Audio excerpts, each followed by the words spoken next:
یہ دنیا کا سامان ہے، واللہ عنده حسن المآب، اللہ کے پاس بہت اچھا ٹھکانہ ہے۔ حضرات کی وفات اللہ رب العالمین نے انسان کو دو چیزوں کا بنایا ہے،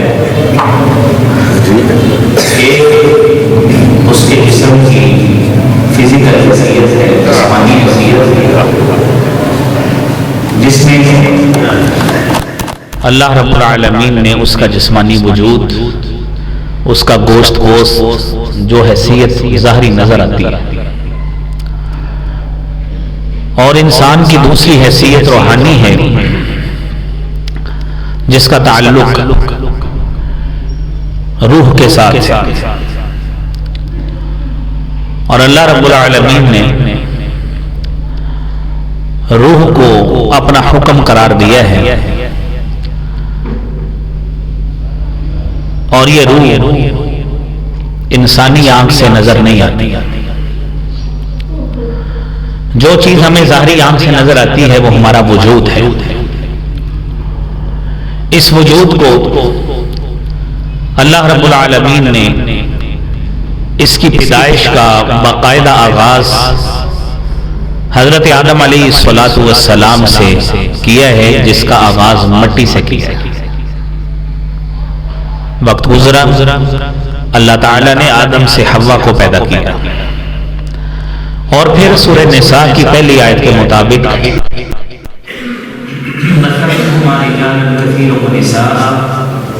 اللہ رب العالمین نے ان دونوں سے مرد و خواتین کو زمین پہ پھیلا دیا، اور آج میں اور آپ اسی نسل انسانی کا حصہ ہیں، اور یہ نسل انسانی اسی طرح ہی زندگی گزارتے ہوئے اس وجود کو توانائی کی ضرورت ہے، اور اس وجود کو خوراک کی ضرورت ہے۔ خوراک کو حاصل کرنے کے لیے مال کی ضرورت ہے۔ مال اور روپیہ اور پیسہ نہیں ہوگا تو انسان خوراک نہیں خرید سکتا، اپنے جسم کی نشو و نما کی چیزیں حاصل نہیں کر سکتا۔ تو لہذا اللہ تعالیٰ نے انسان کے لیے اس کے رزق کی ذاتیں اللہ تعالیٰ نے متعین کر دی ہے، اور ہمیں ثابت حکم بھی دیا ہے لا تنس نصیبک من الدنیا، کہ انسان کو بھی اپنے دنیا میں وجود دیا ہے، اپنا دنیا سے حصہ بھولنا نہیں ہے،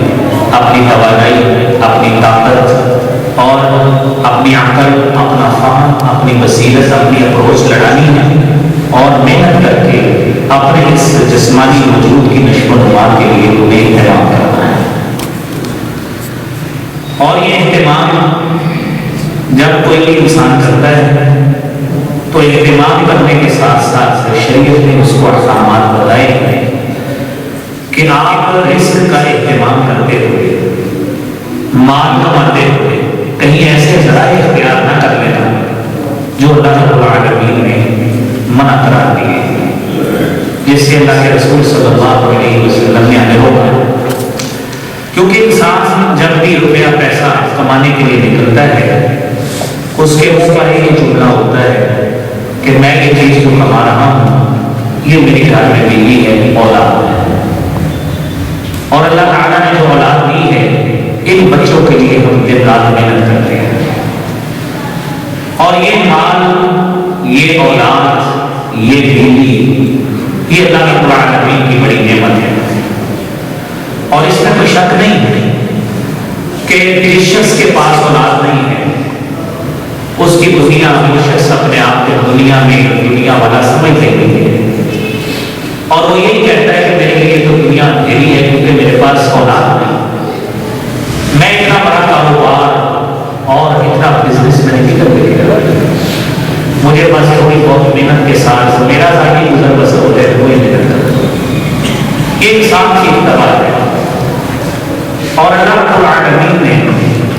ہماری اس اعتبار سے ذہن سازی کی ہے، اور صاف فرمایا ہے المال والبنون زینۃ الحیاۃ الدنیا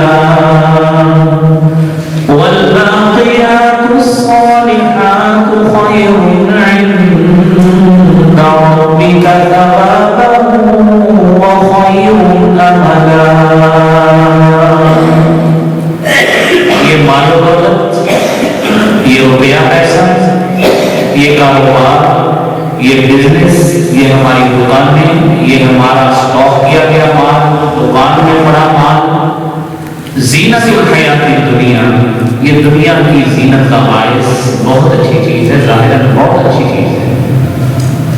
لیکن انسان اگر اس کے لیے ایک اچھی محنت کرے، یہ نیت کر کے کرے کہ میں جو کام کرنے لگا ہوں، جو محنت کر رہا ہوں،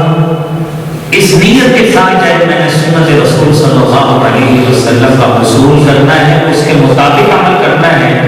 صبح گھر سے نکلتا ہے جب تک گھر واپس نہیں آتا، اس کا ایک ایک لمحہ اللہ کے یہاں عبادت تصور ہوتا ہے، بصورت نیت وہ سارا دن کھپ کے بھی آئے گا، سارا دن تھک جائے گا، لیکن تھک کر بھی اس کو ایک نیکی بھی حاصل نہیں ہو سکتی، کیونکہ اس کی نہ نیت کی نہ اس بات کے لیے نکلا ہے، وہ دنیا کے جاہو جلال میں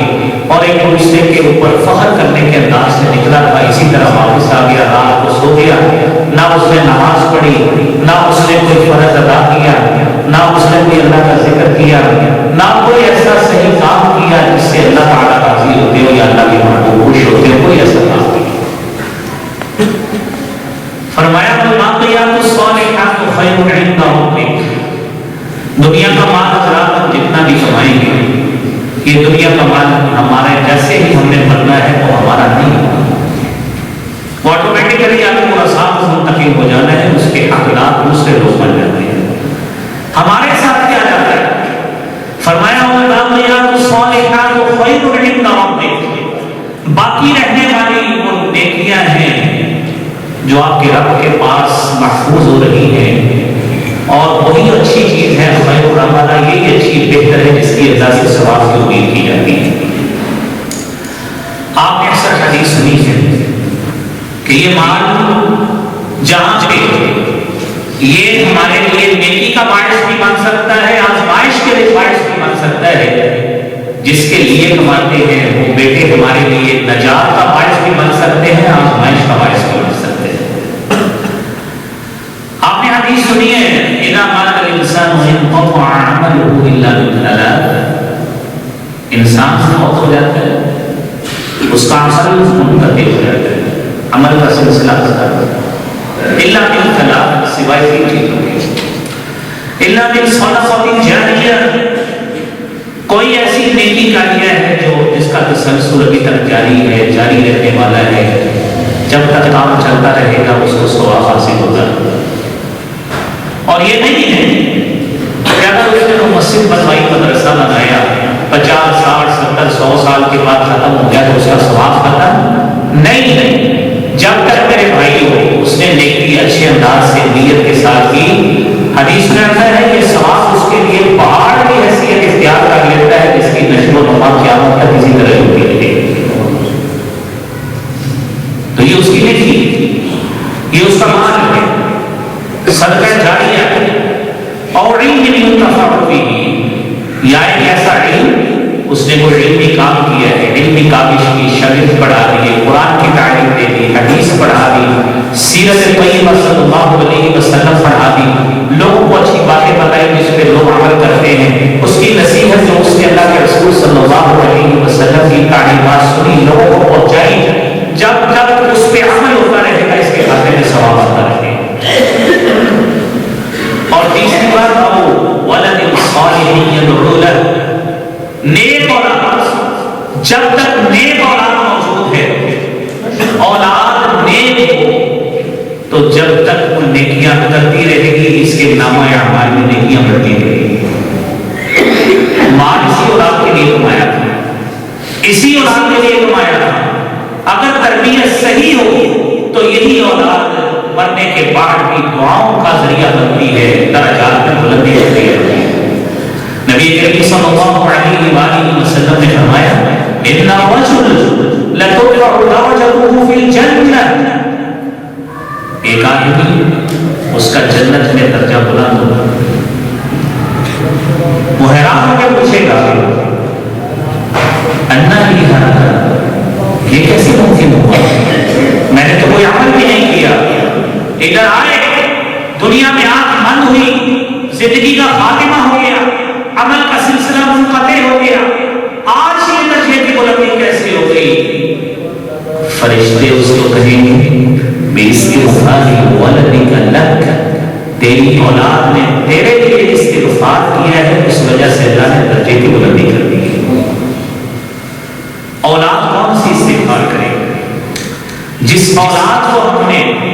اللہ کی نعمت سمجھ کر، اپنا ورثہ سمجھ کر اس کو قرآن پڑھایا ہوگا، اس کو دین کی باتیں بتائی ہوگی، اس کو مسجد کی صفوں میں لا کے کھڑا کیا ہوگا، جب وہ مسجد میں بچہ آئے گا مسجد کا کلچر سمجھے گا، صفوں میں کھڑا ہونا سیکھے گا، اللہ اکبر اشہد ان لا الہ الا اللہ جب ہم اس کو سکھائیں گے، نماز میں ادب کے ساتھ کھڑا ہونا سکھائیں گے، اللہ رب العالمین کے ساتھ ہم نے اس کا بچے کا تعلق اللہ کی محبت سے جوڑا ہے، اللہ تعالیٰ اس بچے کا دل والدین کی محبت میں بدلے گے۔ یہ میرے بھائیوں کے اللہ رب العالمین کی طرف سے پھر یہ نعمتیں ملتی ہیں۔ حضرت انس بن مالک رضی اللہ تعالی عنہ فرماتے ہیں، صحیح مسلم کی 2822 نمبر حدیث ہے، فرماتے ہیں حطت الجنت بالمکارہ، جنت ایسی چیزوں سے گری ہوئی ہے، بالمکارہ جو انسان کو ظاہری طور پہ ناپسند ہوتی ہے، وحطت الجہنم، اور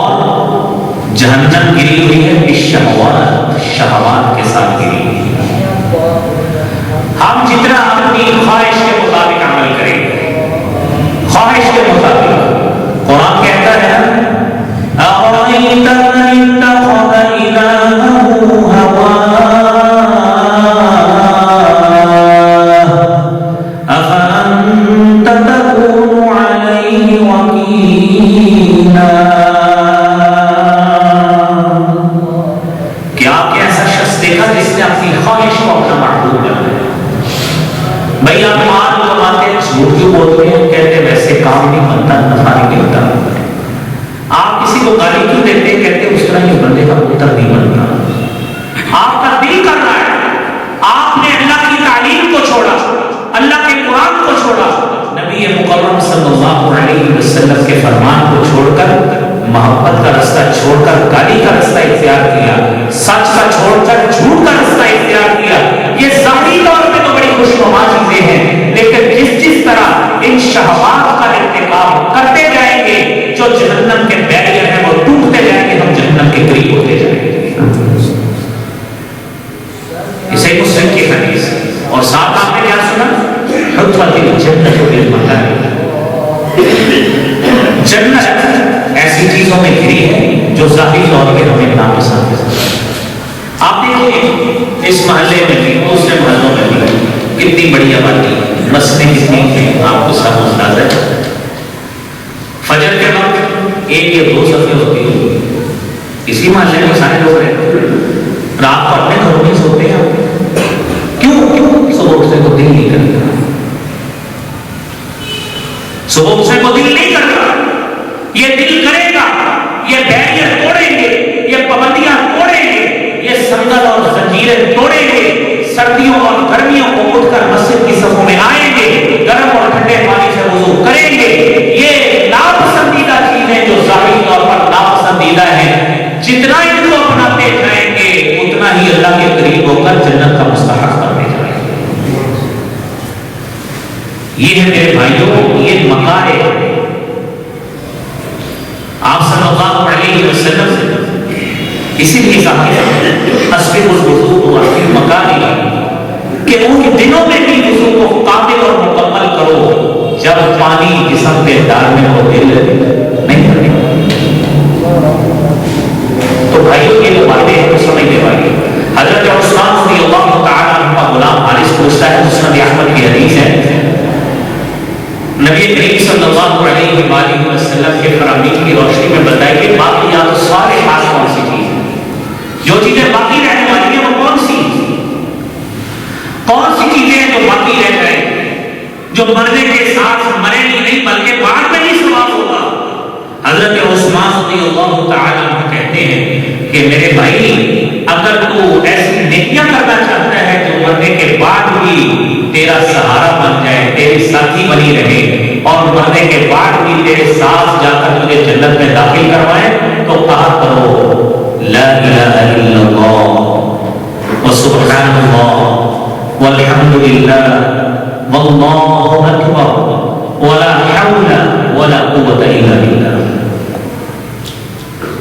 اور یہ وہی کلمے جو آپ تقریباً ماشاءاللہ سب کو آتے ہوں گے، لا الہ الا اللہ واللہ اکبر وسبحان اللہ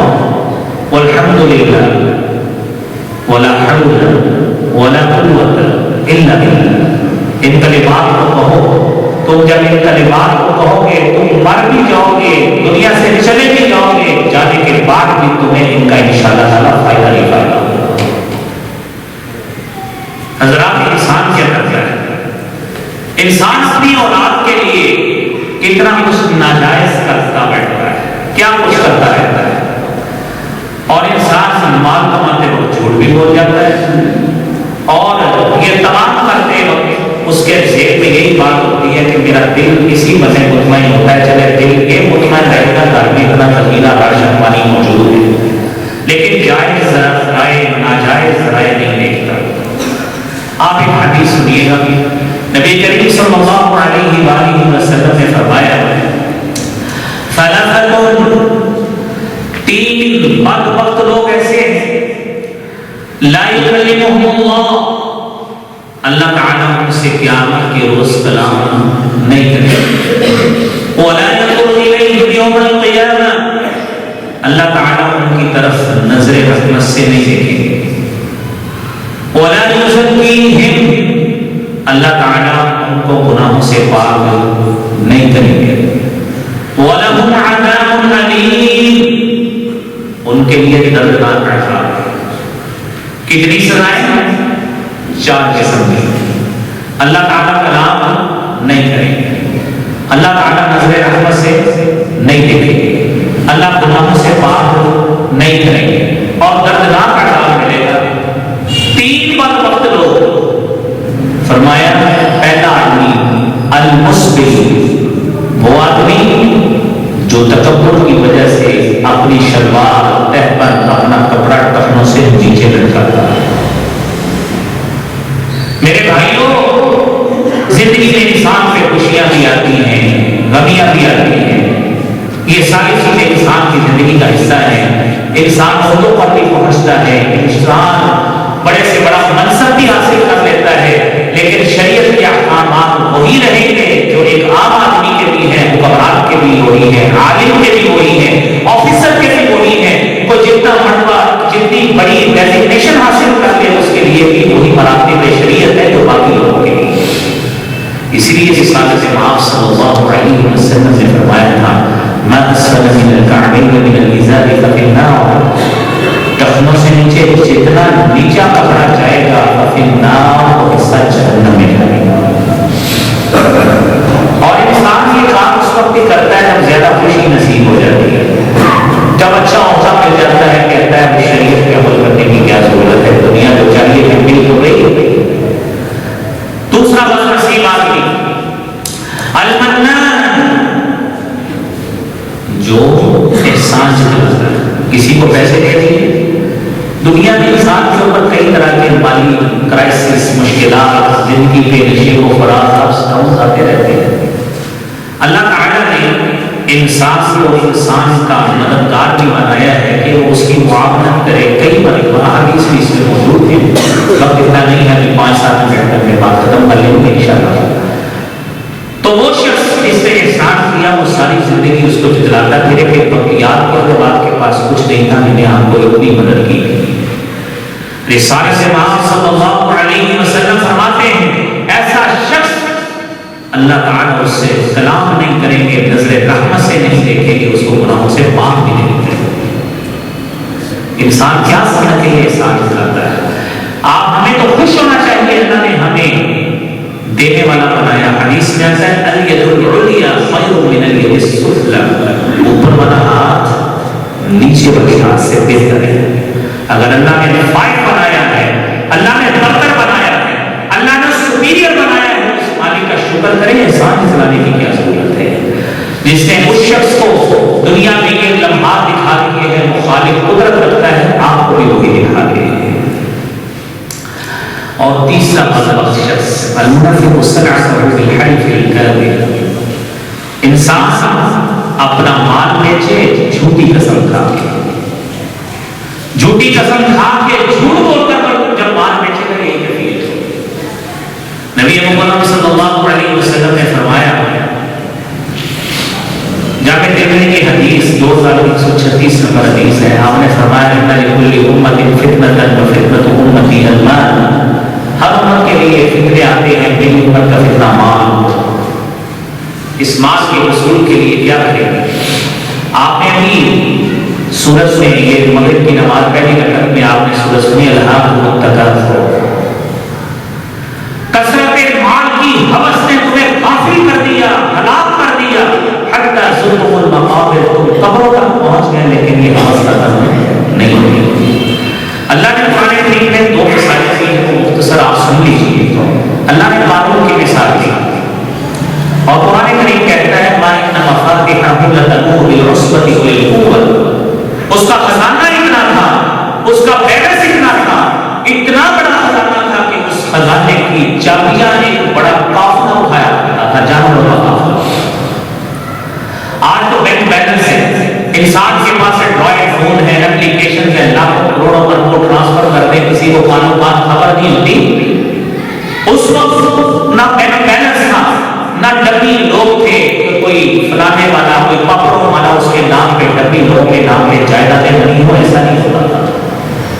لیکن اس کو اپنے پیسے پہ ناز تھا، کہتا تھا انما اوتیتہ علی علم عندی، یہ مال کسی کا فضل نہیں ہے، یہ جو ملا ہے میری اپنی وجہ سے ملا ہے، میرے علم، میری مہارت، میرا فہم، میری بصیرت سے ملا ہے۔ تو اللہ کیا کہتے ہیں فَخَسَفْنَا بِهِ وَبِدَارِهِ الْأَرْضَ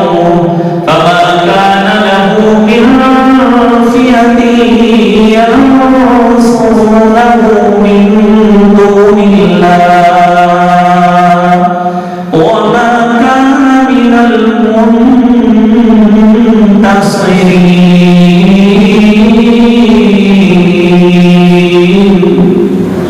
آپ نے اس کو اسی مال کے ساتھ زمین میں دبسا دیا، کوئی اس کا مددگار نہیں۔ کیوں؟ اس کی مال سے محبت اتنی بڑھ گئی، اس کو رب بھی بھول گیا اور رب پہ ایمان بھی بھول گیا، اور ہاتھی ماہی لوگ بھی اس کو بھول گئے۔ اس کو یہی زور تھا کہ میرے پاس مال اور دولت پڑی، اور انسان کے پاس جب یہ ہوتا یہ چیزیں آتی ہیں پھر انسان کو اسی پہ ناز ہوتا ہے۔ اس میں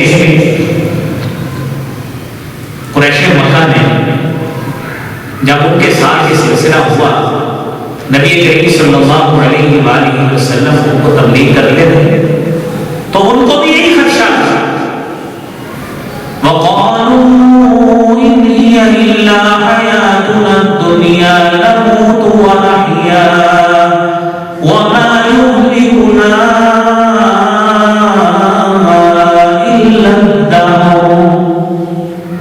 یہ زمانے کی گردشی، اگر ہم اس پہ ایمان لے آئے، اگر اس نبی پہ ہم ایمان لے آئے، ہم زمانے کی مارے جائیں گے، ہمارے پاس جاؤ جلال سب کچھ نہیں رہے گا، کیونکہ ایمان یہ اللہ رب العالمین کی طرف لے کے آتا ہے، اللہ کے رسول کی طرف لے کے آتا ہے، انسان کے اندر عاجزی آتی ہے، حرص نکل جاتا ہے، طمع نکل جاتی ہے، لالچ نکل جاتا ہے، انسان کے اندر لوگوں کی بھلائی، صدقہ و خیرات کرنے کا بھی جذبہ آتا ہے۔ تو بھائیوں، یہ چند باتیں بھی اور بھی ہو سکتی ہیں۔ اللہ کریم سے دعا ہے کہ اللہ کریم ہمیں یہ دو باتیں سنی ہیں، اللہ کریم اس کے مطابق ہمیں عمل کرنے کی توفیق عطا فرمائے، اللہ کریم ہمیں صحیح معنوں میں قرآن و سنت کا پابند بنائے۔ وآخر دعوانا الحمد للہ رب العالمین۔